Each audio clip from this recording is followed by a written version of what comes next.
Hey ladies, how are you? Today we're gonna have a good conversation. I'm so excited about it. I got some good notes. I've been tick, tick, tick typing over here, getting it right. But today I want to talk about how to revitalize. And I want to focus on the signs that we need to break free of burnout, discovering our passions and also living our best life. I wanted to make sure we kind of cover those three areas. So something you're interested in, keep watching, keep watching. But before we get into that, I'm excited because today I'm going to a bingo party. I guess bingo, it's like vision board. You know how you would get like the pictures, make your vision board for the actual year, pretty much write down things you want to accomplish, goals, and so forth. We're going to be doing it on a bingo card. Never done it before, heard about it, didn't know the concept of it, but I understand how a bingo card works. So I'm interested, I'm intrigued, I want to do it. And I feel like this might be something that I can retain because I like to write and I like to write things down. So me writing things down, I can retain better. Not that looking at a picture won't help you retain. However, I just feel like, something about writing on paper just like tickles my feather. So I'm excited. I'm going to be going to that today. I'm going to try to get a little footage if I can. If not, a selfie is always in order. Okay. So I'll be doing that. So let's just get into it. Understanding burnout. We all have faced burnout some time in our life. I know I have faced burnout in work, home, school, um, hobbies, business. I have faced burnout. Burnout is like the next thing to cook food. That's something that just always there. But what is burnout? You know, burnout looks different for all of us. Burnout can be, just tired of something that you're doing or something that you're in with a person. Burnout looks different. But defining what burnout is and what's actually tearing you apart in this actual season of the burnout is very, very important.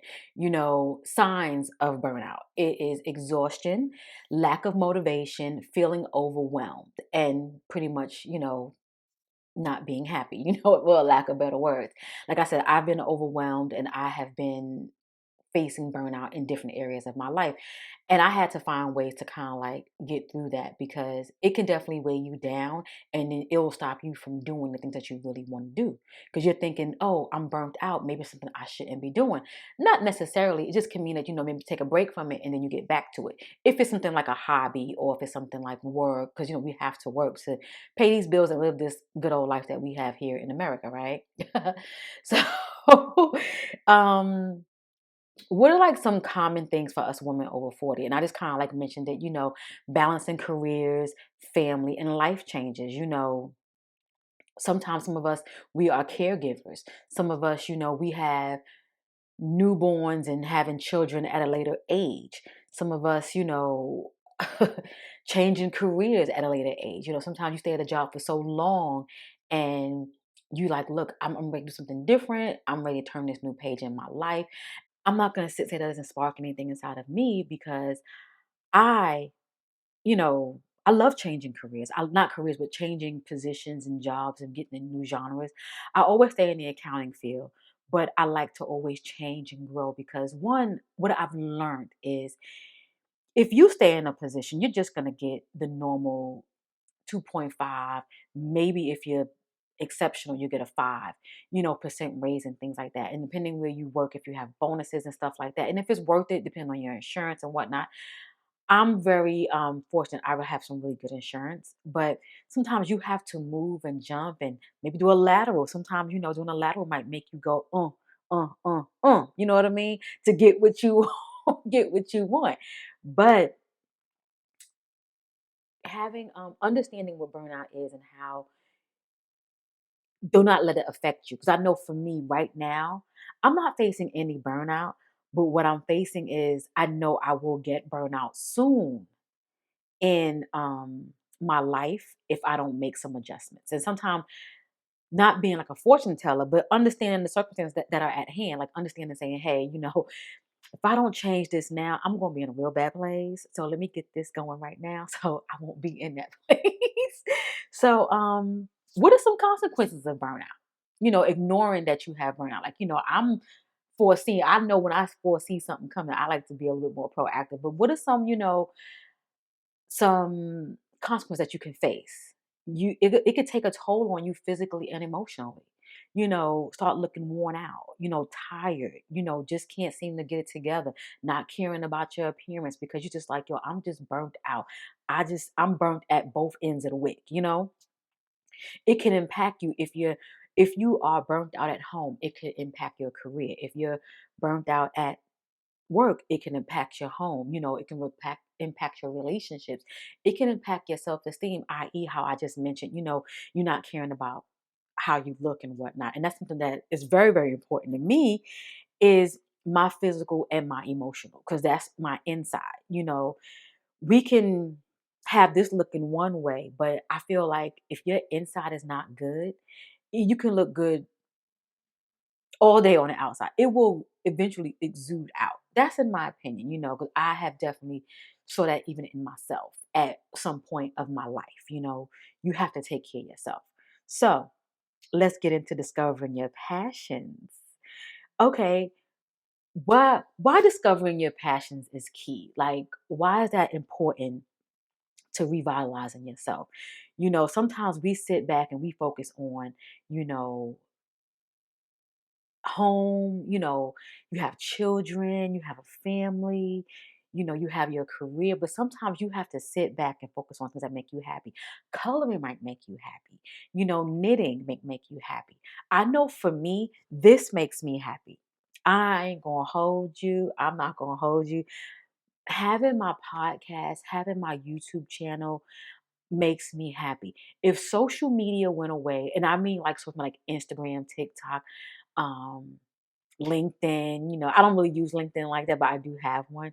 If that went away, those type of social medias, I'll be okay. Just long as like YouTube and the podcasting situations where you can actually broadcast your stuff, that would be very devastating to me. Like, because I thoroughly enjoy this. You're able to really build connections. I feel like with YouTube. I know you can definitely do it on social, but I feel like people, if you're gonna sit and you're gonna, listen to me and you're gonna watch me, we're invested in each other. We have a relationship and it ain't getting broke. So, but like I said, discovering your passions is key. Like the importance of your purpose in midlife. Sometimes you have children like me. My youngest, she's turning 18 this month. So she's doing her own thing now. She's coming into herself, she's just like out there in the world.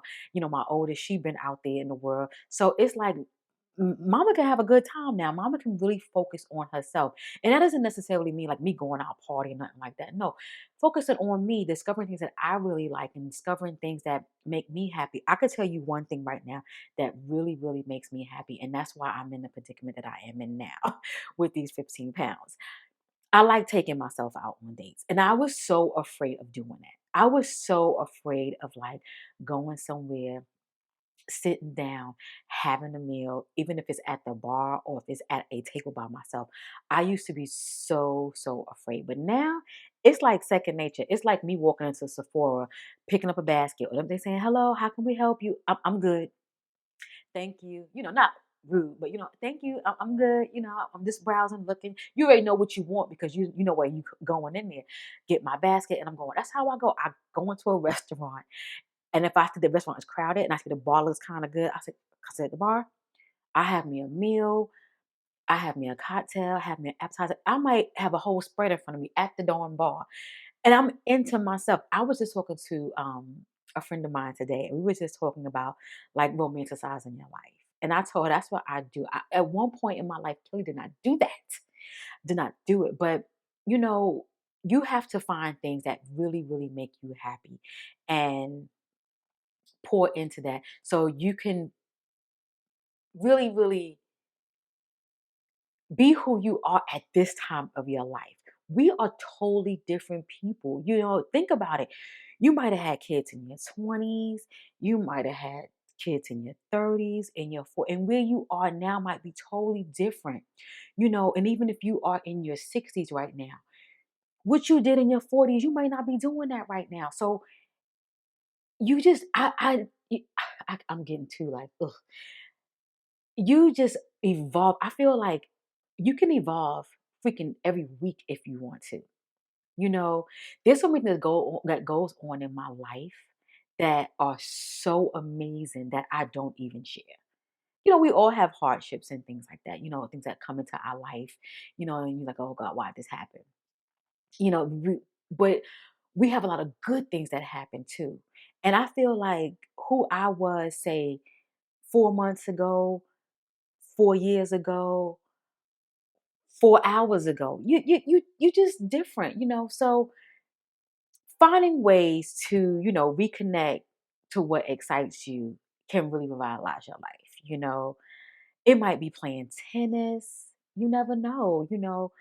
I used to really, really enjoy Pilates. And I'm going back 10 years here. When I went to Club Pilates. And I really enjoyed it. I really liked how my body was looking. I liked how I felt. I liked how I was connecting with women that I did not know in this actual place. And we met up twice a week at this Pilates studio.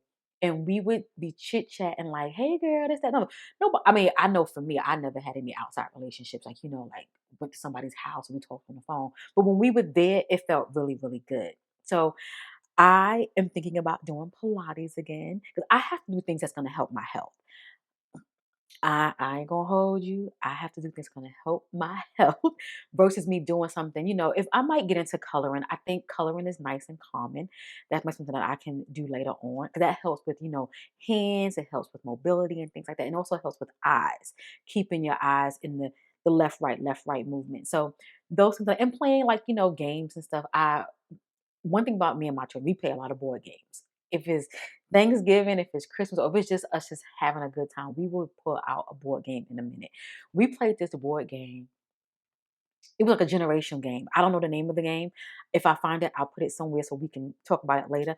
But it was a game about different eras. So the millennials, Gen Z, boomers, Gen X. So on Christmas, we had all of those generations in the house. I'll say in one house, in the house. We played this game. It was so funny how I knew more things in my era too, Gen X, but I also knew things in millennial. My mom, her being a boomer, she knew more stuff in Gen X and millennial and Gen Z. It was crazy. Me and boomer, I could not do it. I could not do it. But the way the game was set up, it was more things that you had to be in that era to know it. You know what I mean? It was like that. But yeah, but let's think about some practical steps to discover your passions and what can we, reflect on, try some new things. We kind of went over that. So think of a time of something that you may have done that brought you joy, i.e., board games. You know what I mean? Doing some things that kind of get your passion back in it. You might want to create a board game for that matter, but something like that, stepping out of your comfort zone by trying things like me, you know, I mentioned I mentioned going to eat. That is not a passion, but like I said, coloring, and this is my passion right here. Me doing podcast episodes and me sitting here talking with you ladies and providing some form of value and me getting value from it as well because this is a two-way street effort here, in my opinion, where we can actually learn and kind of piggyback off of each other. And what else we have here? Reevaluate our goals. Sometimes we sit back and say, well, how does my goals kind of fall into our passions? You know, Look at it like, are your goals current? Can your goals lead you to a passion?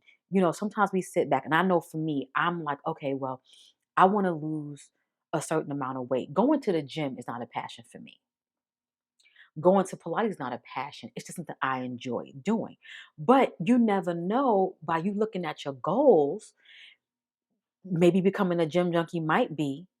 a passion of yours. I don't know if it might be for me. I just know I gotta be in there. Okay. I got my gym membership. Recently got a new gym membership since we're talking about it. I got a new gym membership at a nice cool gym. They have a women's side. So I think that will be really, really nice because I can get a little timid. So I think having a women's side where I can actually be in there just with women and we're doing our own thing and we fighting our own insecurities versus me being in the mass open where we're with, men and other women who might have a more secure persona, if you will. So yeah. So yeah. So now we're going to talk about breaking free of burnout.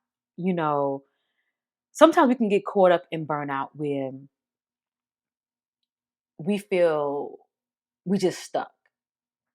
I feel like it's a mindset and easier said than done because when I was in it, I was not saying this. Okay. So I understand it's a catch 22. You have to really, get your mind out of it. We all have to, everybody's enough meter is different. So if I sit here and say, I'm just so tired, I'm burnt out, work is killing me, and work ain't gonna get no better. They just keep pounding the work on. They ain't getting no new help, they ain't getting nothing. Everybody enough is different. Somebody might sit and say, oh, well, I can't leave this job for X, Y, and Z. I gotta stay. They give me flexibility. Yeah, they put that work on me, but I get flexibility. Or you can sit and say, you know what? I got to go because this ain't gonna get no better. I've been there before. So I use that analogy because I knew that the work wasn't going to get lighter. They weren't going to hire anybody, and it was just going to all keep falling because I feel like sometimes when that worker bee syndrome, people can see that it could be a gift or it could be a curse, and then before you know it, you're in a spot and you can't get out. So for me, when it came to being overwhelmed at work, I had to make a decision and change that mindset of, okay, Kelly, you want more. You have the ethics. So now you need to move forward. So I feel like it's changing your mindset, shifting, and, moving from survival to thriving. So I want to say the last 4 years, I adapted that to where now, after like a year, two, a year and a half, I'm always, okay, now it's time to move on. Not only are we chasing that money, we're, looking for that growth because you never know how something that you learn can help you in a new position or a new career, you know. And when you're changing your mindset, you're also focusing on the power of your boundaries. Because now you don't have an employer that's on your back. You're like, look, this is too much. I understand. You know, I've been there before. I'm getting worked out. I'm burnt out. And when you have a relationship, if you don't have a relationship with your employer, you can still say, hey, I'm burnt out. When we're gonna hire a temp, when we're gonna hire a new employee, because sometimes I feel, because I've been there where you're at a job and there might have been two positions and someone had left, for something else. And they leave that position vacant. They're like, well, we gotta kind of tighten up, but we tightening up. There's only one person tightening up. I'm kind of speaking from within right here. I'm giving y'all a little within, but but this scenario can definitely be done even at home. With families, if you have, you got a lot of household work. If you're a stay-at-home mom, or even if you have two-member household where you have the children and you try and divvy up work or you find yourself doing all the work, you got to have those same conversations, just a different scenario, but the same conversations because everyone can find or get burned out. And, we don't want to do that. So, how can we put some self care in there? Self care is non negotiable for me. I talk about it all the time.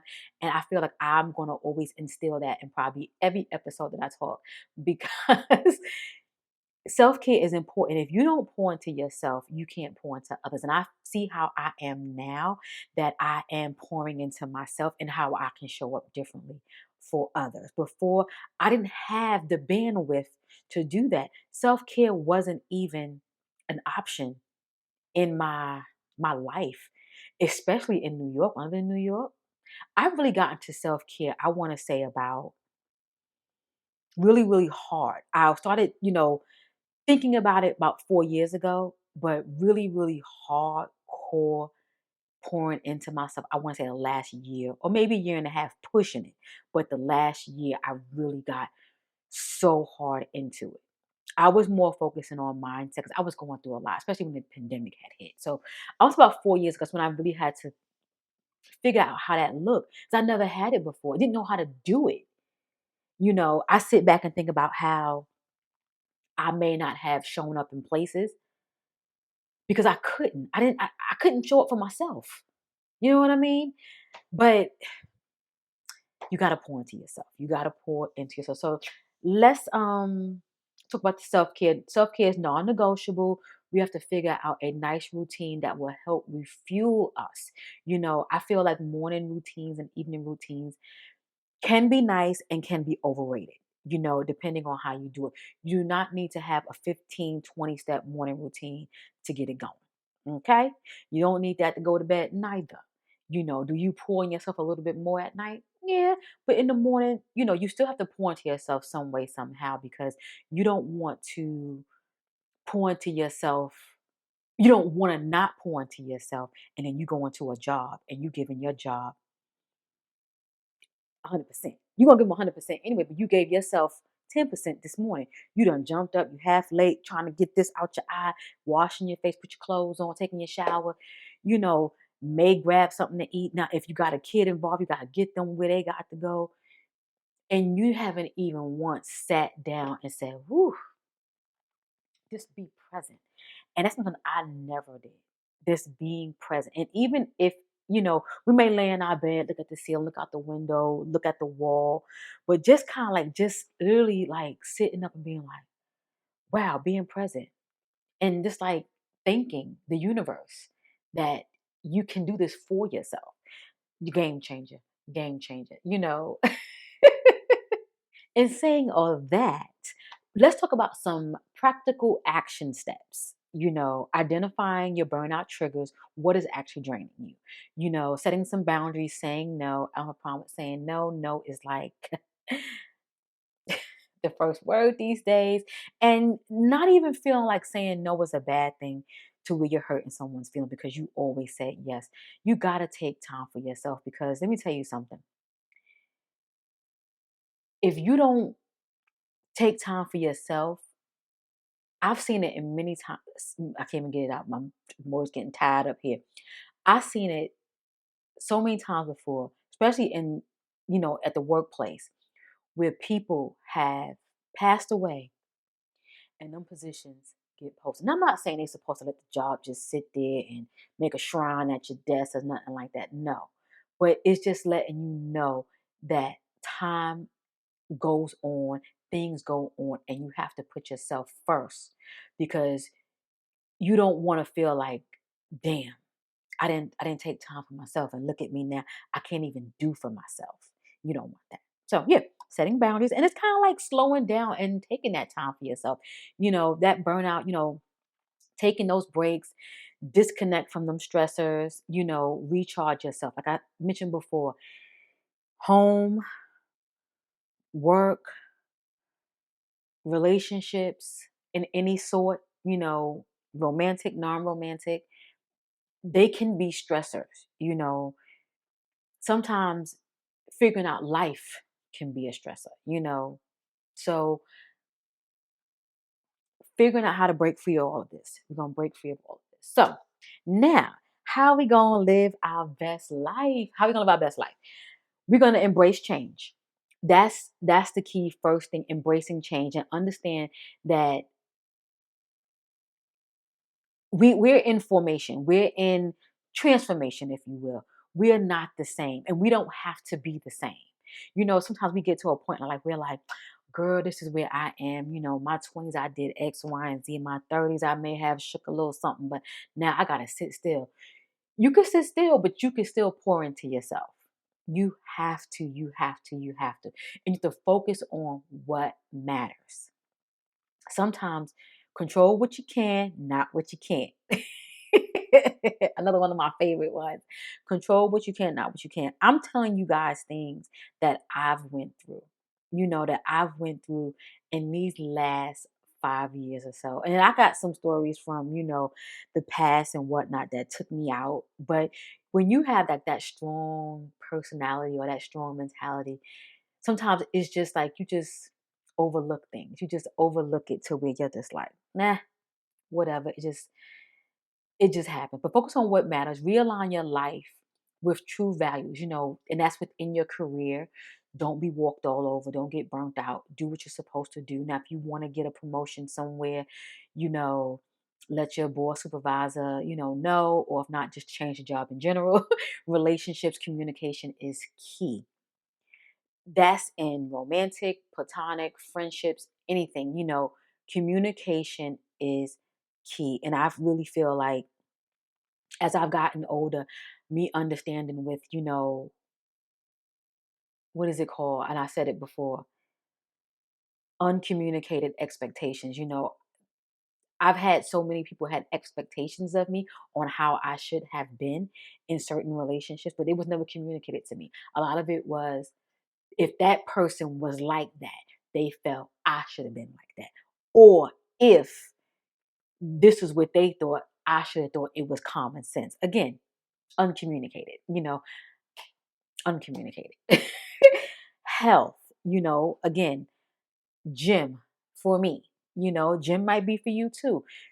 My goal is to really, really shake the 15 pounds off in addition to maintaining a certain weight. And you still have to be heavy in the gym. I didn't think that was something that I really had to do hardcore, here and there, roundabout. But at this time in my life, this year I will be 49. I have to have a gym membership and it needs to be paid every month. Okay? Every month. Non negotiable.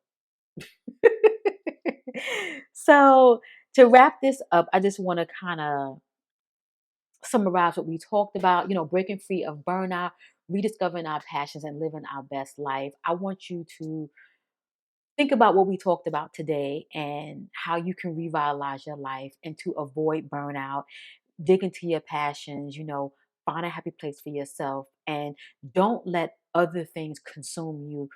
One thing I used to do was not have my own thing for me. It was always someone else or something or your kids or whatever.